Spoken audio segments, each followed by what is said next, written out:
Hey everyone, this is my first deck profile video. This is a casual duelist, casual deck profile channel where I showcase decks built basically on cards that I've already collected in the past, whatever random singles I get, which kind of sounds like what anyone does, but I feel like most people buy whole decks offline, all singles, maxing out with the best cards possible. And we are trying to be cheap and save our money here. So we basically only go get singles when we really need to round off a deck. And you'll get some, I'll get to like specific examples later. You'll see what I mean. And we're going to start off with my most competitive deck, Floowandereeze, which people don't play as much, might not be saying a lot, but I think it still holds up. So we're going to start with 3 Robina. This is the main starter that you really want to open with. Robina, when normal summoned, you can search for a level 4 or lower wing beast monster, add it to your hand, and then you get an additional normal summon. Floowandereeze is all about multiple normal summons, and when you open with this, you will most likely search for Eaglin second. Eaglin will, when normal summons, search for a level 7 or higher wing beast monster. You get your boss monsters out, and then you get the additional normal summon. Then we have some one-offs, which is Stree and Toucan. Stree lets you banish a card from either graveyard, and then you get the additional normal summon. Toucan, you return a normal wing beast monster, not normal wing beast monster, a Floowandereeze wing beast monster from banish to your hand.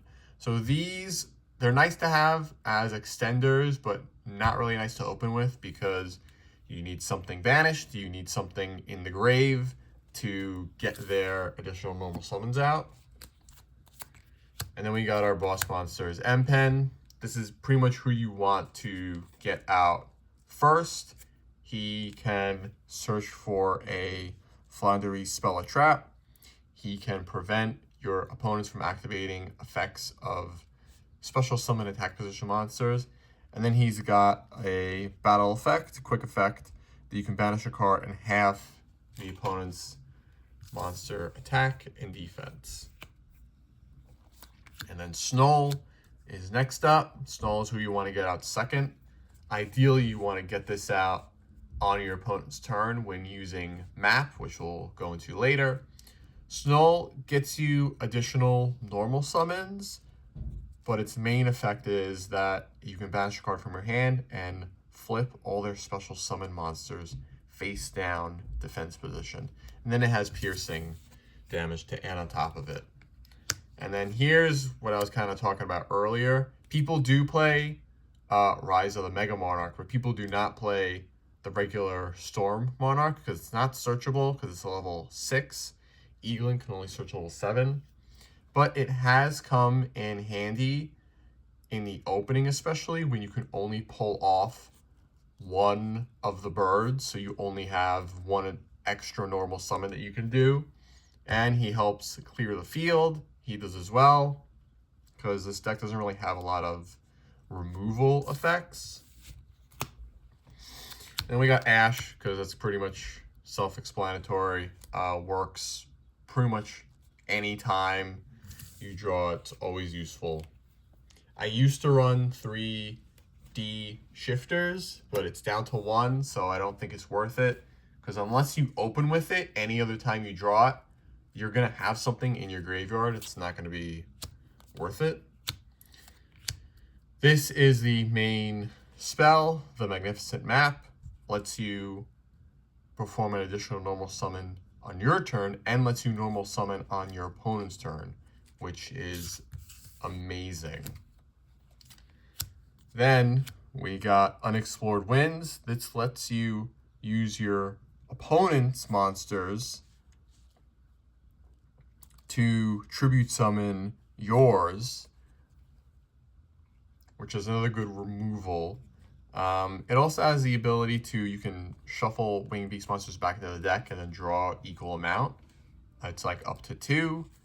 It's nice to have. I don't really use it that much, but.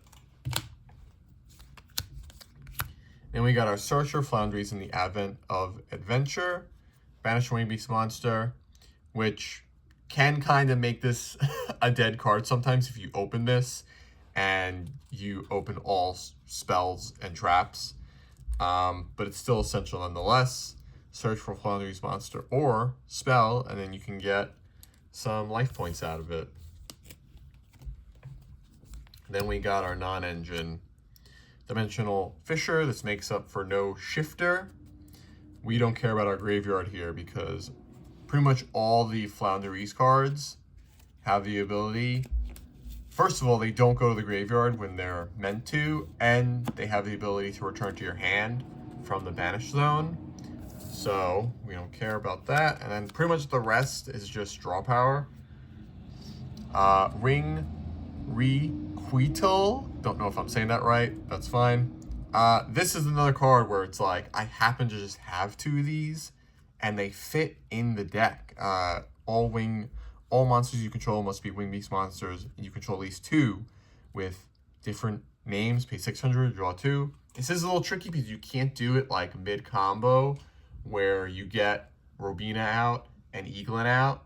You can't play this in the middle of it and then continue on with your normal summons, but it still is really nice to have. Then we got Power Duality because we don't care about special summoning, where we can activate top 3 cards of our deck, look at one of them, take it, and then shuffle the rest back. More draw power. We do not care about our extra deck, and this lets us banish 3 to 6 random face down cards. You're always going to do 6, and then draw 1 for every 3. And then we got our one-ofs, which is Summoning Curse, again, card I just happen to have. We don't care about special summoning. So when a monster is special summoned, the current controller of that monster banishes 1 card from their hand once per turn. I do have to pay 500 life points to keep this card around. I did have this, and they're very similar designed. I did have this first, but this is requiring the monster to be level 6 or higher special summoned. This is probably a good extra deck card. But, you know, if they're running Xyz or Link, or all their special summon monsters are lower than level 6, it's kind of doesn't work. Then we got Harpies Feather Duster. Again, it's just a card I had. This deck doesn't really have a lot of removal. Dark Ruler no more. Pretty self-explanatory. It's a staple. Negate the effects of all face-up monsters. March of the Monarchs. So we can protect our tribute summon monsters from being targeted. And again, this also has you cannot special summon monsters from the extra deck. So we don't care about that. And then Call by the Grave to help combat the hand traps. And then we got only a couple of traps. Rivalry of the Warlords, excuse me, because we're only running Winged Beast monsters. And then 2, lose 1 turn. Again, we don't care about special summoning. Activate only if you control no special summon monsters. That works out for us. While a face-up monster is on the field, negate its effects to turn it's special summoned, and then if it's in attack position, change it to defense position. So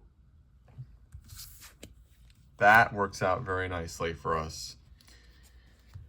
And ideally, the combo you want is you start with Robina. You have Robina search Eaglin, normal summon. Eaglin searches Empen.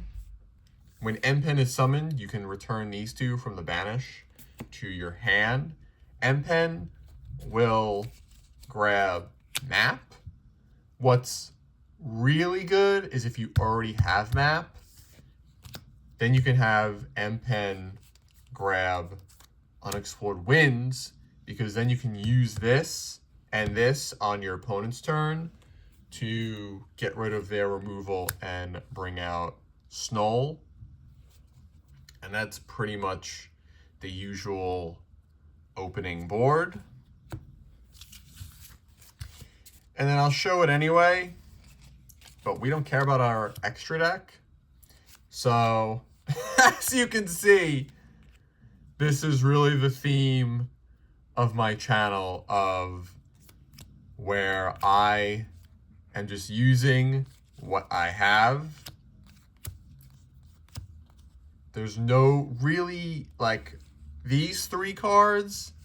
Here, I'll show these. These three cards I used to have just in case, but like I never used them because the backfire is when you use their abilities, you can't special summon, and you pretty much always want to be using them to get out your bosses. So it's like I'd have these in the extra deck just in case, and I don't touch them. So this is why I have Pot of Extravagance now, because we don't care about our extra deck. So yeah, this deck does work pretty well. Again, is it super competitive? Probably not, but it's still really fun to play with.